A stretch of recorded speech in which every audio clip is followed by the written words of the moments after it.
家好，欢迎来到一点一滴小厨房。今天我们来做奶黄馅儿。下一期的视频呢，我们会用奶黄馅儿来做月饼，另外还会分享一款新型的内馅儿。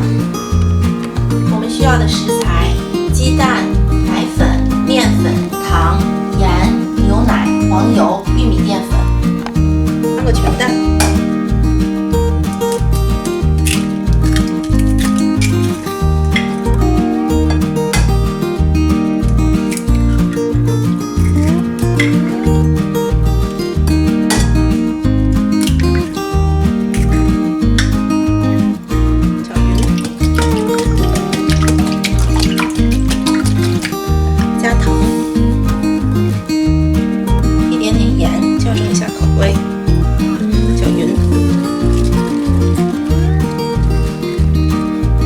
倒进来，搅匀，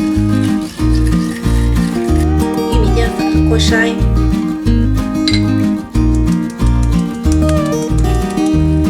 搅匀，奶粉过筛，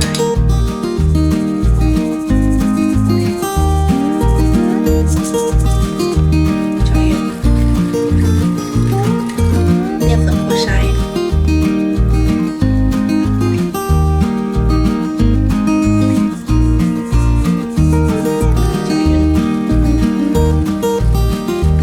全成小火，过一下筛，口感会更细腻。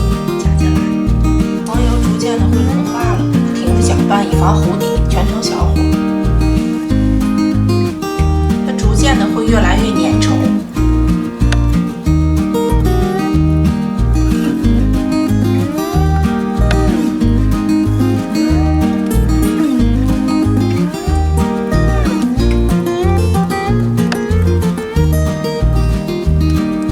炒到什么程度呢？你看它的状态完全特别抱团了，这时候就可以关火了。自然冷却以后放冰箱冷藏1到2小时，方便定型。我们把奶黄馅儿从冰箱里拿出来，拿个保鲜膜，取适量的大小团成团。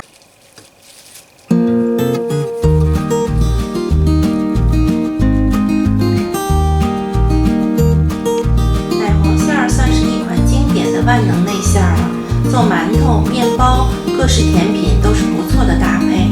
如果你喜欢我的视频，记得订阅我的频道。感谢大家收看，我们下期再见。